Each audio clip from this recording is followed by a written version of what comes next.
All right, so it's Thanksgiving morning, and I really felt like I had a message that I needed to talk about today. And just since I woke up, this has just been heavy on my heart for the past couple months, or a few months, really like 5 months. This has been something that's been on my heart, along with many other things. But today especially, I just felt like I needed to actually talk about it, right, in a video. Because I see how much brokenness there is around it, and like it genuinely needs to be addressed. Because people don't realize that it's a problem. People genuinely do not realize that it's been perverted and that it's wrong. And so what I wanted to talk about on Thanksgiving morning is sex, okay? And people get really offended and really like weirded out when people are talking about sex. And it's like there is no reason to feel offended or to feel like uncomfortable talking about sex. Because just like God created all things, all the people, all the animals, all of his creation, he created sex as well, and he said that all of it was good, including sex. So why do people feel like either afraid of sex, like, oh, I hate it, we can't talk about that within the church, or people outside of the church are like, yes, I love sex, that's my God. It's like, you can't be polar like that. Like, there's a correct order, and we've lost it on both poles, bro. We have lost it entirely. We've lost the plot, bro. Okay, bro, cut that out.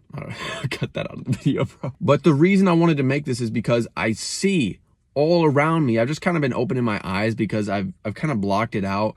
And I made a video on this, kind of how I made myself somebody else for my friends, which had a lot of harm permanently.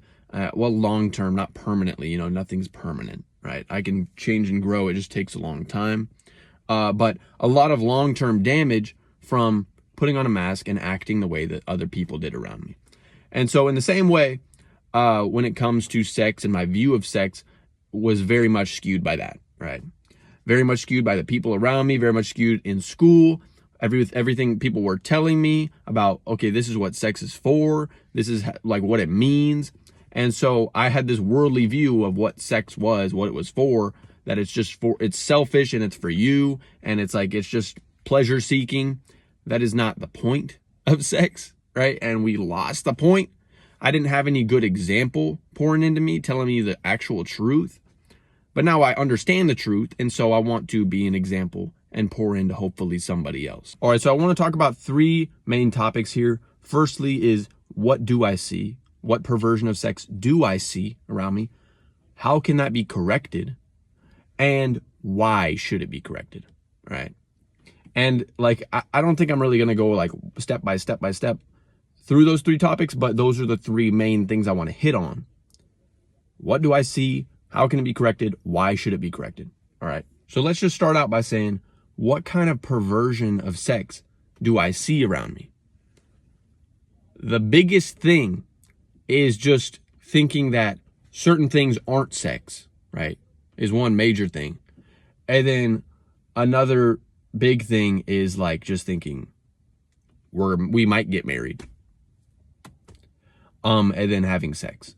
So I see this all the time. I've seen an example of kind of each level, right?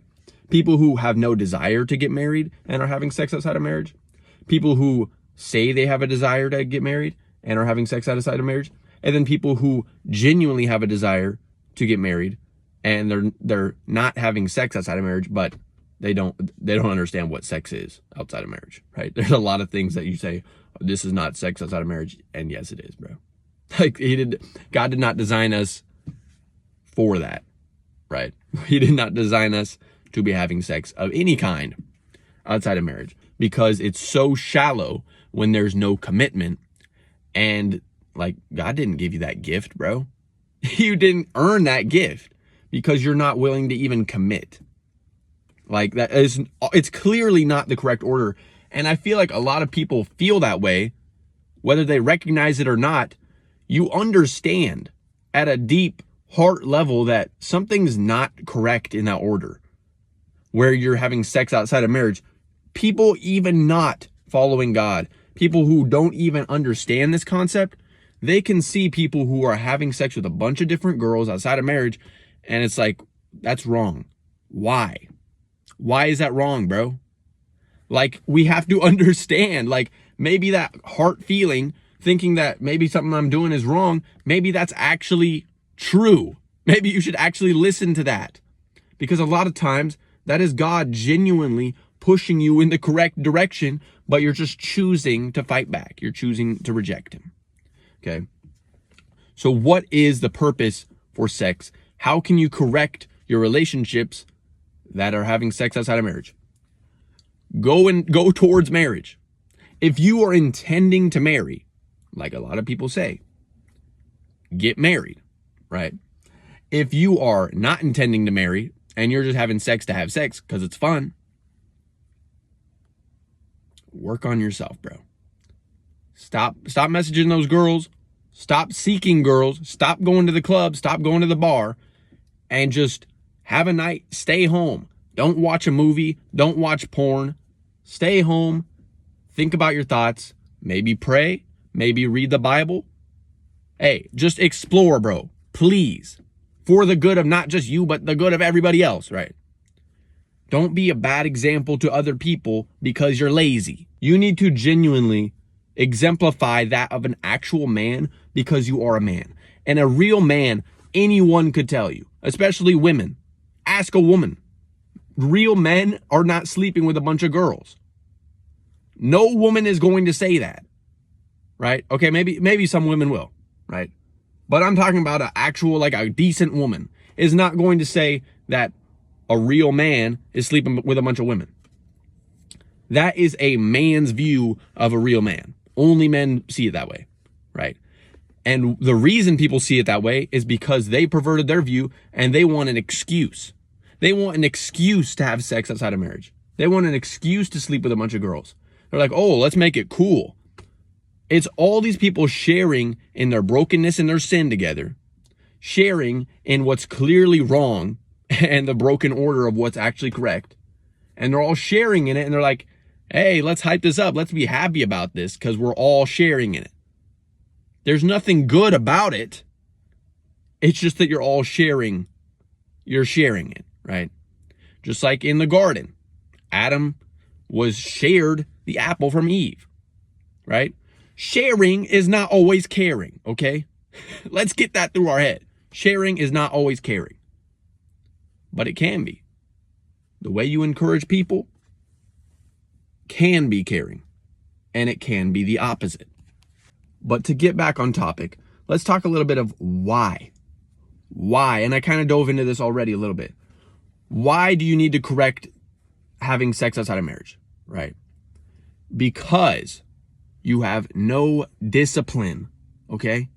If you are having sex outside of marriage and you're there with your girl and you're like, you know what? Let's just have sex, right? Like, do you have nothing better to do? Do you have no other way to connect with them? Then there's no relationship there. If you are just every time you're hanging out with your girl, you're just like chilling at the crib and you're like, you know what? We could go out and do something. I could take her on a date and spoiler. I could take her out to eat. We could have an activity. We could do something fun, right? Create a long-lasting memory and a long-lasting real bond that would push us toward marriage because we actually love each other inside. But no, you know what? Actually, I'm just going to choose to be lazy and not do any of that. Not put any purpose into either of our lives. Not going to have any intention of taking her out on a date. Instead, I'm just going to be like, you know what? Let's just have sex. I know we're not married, but let's just have sex. Does something not seem like a disconnect there? Like something just is wrong? I feel like maybe it's just me, bro. Maybe it is just me, but I feel like there is something wrong there innately. Like you don't even have to be Christian to see that. That if you are not married to somebody, they don't owe you anything and you don't owe them anything in regards of sexuality. You are seeing if you want to marry this person. Do you want to marry them? Oh, I'm not sure, but we're just going to have sex and find out. If that is the basis of marriage, what is the purpose of your marriage? If the basis of your marriage is, oh, let's see if sex is good or not. I feel like there's a lot of problems that are going to come in the future, and it has to be a little bit deeper than that. A little bit deeper. A little bit less shallow than just sex. Why don't you get to know the person that you're with? Why don't you genuinely make long-lasting memories and get to know their heart? What is inside, bro? Not just what's on the outside. Because that is not going to last. The reason that we don't have sex outside of marriage is because you need to make a commitment to that person, right? To honor them, right? Because then it's on you, right? You marry them, and if you walk out of that, then the blood is on your hands. That is you taking the accountability for it. And this relates directly back to a story in the Bible where this woman had committed adultery. So she'd slept with another man outside of marriage, which was a huge sin and was punished by death back in their day in that city where this happened. And so there was all these high people in the community, these high priests and people in the church surrounded in a circle around with this one girl in the middle who had slept with a guy outside of marriage, which was punished by death. And so they brought this girl to Jesus, right? And they were like, all right, Jesus, tell us what we should do, right? And in their law, right, it was punished by death. You were supposed to stone the person, throw a bunch of rocks at him. And so they were trying to trap him because they believed he wasn't the Messiah. They believed that Jesus was a fraud, and they wanted to get him out because people were leaving the church, which made them money, to follow Christ, right? And they were rejecting these Pharisee guys or the high priest guys at the time. And so they were losing money because of Jesus. So they wanted to kill Jesus. And so they were trying to trap him here. If he said, let the woman go, he would have been breaking Mosaic law, which was their law at the time, that told them that, she had to be stoned, right? So he would be defending her, which would mean he would be breaking the law as well. And then if he said, yes, let's throw all the rocks, then he would seem like, he's breaking this person that he's been for this whole time of his ministry, being this kind and forgiving guy, right? How the Messiah should be, right? To forgive us of our sins, he has to be sinless, right? And so if he were to just condone this horrible murder, right? And yes, it was justified. It was totally justified, right? If he told them to kill this woman, it's not like that would be wrong, but it kind of breaks down a little bit of who Jesus was. And that's what they were trying to do, right? Because they knew that people would turn away if they were like, oh, we heard that Jesus, this guy who's been forgiving so much, just like totally told him to just kill this woman right in front of him. And so like, there's nothing wrong with that in that time, but it still would have affected his ministry. It would have affected the people following after him. And so what Jesus says is, let whoever has not sinned among you throw the first stone. But the reason I bring up this story in this context is a law that they had around if he had killed her, right? He said, let any of you who has not sinned throw the first stone. And so what their law was, the Mosaic law that I mentioned, is whoever threw the first stone, if it turned out that that was a false accusation and she actually didn't commit adultery, then that guy would be killed for murder, right? He would be put on trial for murder. And so that's why they were like, all right, let the accuser be the first one to stone the person. So that was why they did that, right? And it's a genius concept, right? If you accuse someone of doing something and you're lying, are you going to murder them for that? Like, so many people get falsely accused in our time, right? And go to jail for things they didn't do. And so basically to combat that happening in this time, they had whoever was accusing kill the person, right? Because it was punishable by death, right? So you go ahead, and since you're so sure that they did this, you go ahead and do it. But if we find out later that they didn't actually do it, then you're going on the hook for murder, which is also punishable by death. And ain't nobody gonna be like accusing you because we all saw it happen. We know you murdered this person. So there was a great deal of risk in accusing someone. You had to actually be telling the truth. And so this really reminds me of the commitment in marriage, right? You commit to that person, which is the correct thing to do, so that if something bad happens or something goes wrong, you have to pay for that. It's not like in dating and having sex in dating and you're just like, oh, a problem came up, or I don't like the sex anymore, I lost feelings, and then you just leave. Like, that just can't happen if you're in marriage. You can't just leave. If there's no commitment, there is no order. it is so broken, right? You cannot rely on that in any sort of way. So if you are in a relationship, or for guys or girls, doesn't matter, and the person you are with doesn't want to commit to you, ask some questions about why. If they don't want to commit to you, if they aren't willing to marry you, if you've been with them for years and they still haven't married you, there is a big problem. There is majorly a problem. There's no, like, I've been thinking about this and realizing this. There is no reason not to marry someone if you've been dating them for years. Like, yes, to a degree, be financially stable, but you and her can work that out together. There's no reason that you have to just raise yourself to someone that you're not to be with this person. Like, if you want to marry this person, do so. And if you don't, why are you dating? That is not the purpose. It's like, if you want to commit to a bunch of different girls, and that's why you're not married, you do not deserve to even have one girl. Like, that is so disrespectful to not commit to one person, because it's just so disrespectful to that person, right? If you are still not married after years. And so this whole topic was about sex, right? But in a big way, it's just tied straight to marriage, right? Commitment is important. And it seems like a lot of people have lost the reason for why it's important. You need to be committed. You need to have some sort of insurance on your relationship, right? Unless you don't want to be with this person, then leave, right? But if you genuinely want to commit to this person, if you want to love this person and you want them to love you, you are not deserving of that love, especially not if you aren't going to commit to them.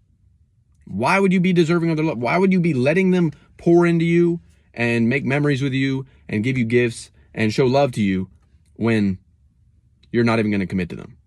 When you're talking to 4 other girls? Makes no sense to me, bro. And so seeing this in the lives around me, it's just really horrible to see, bro. And so I just felt like I needed to talk about it, right?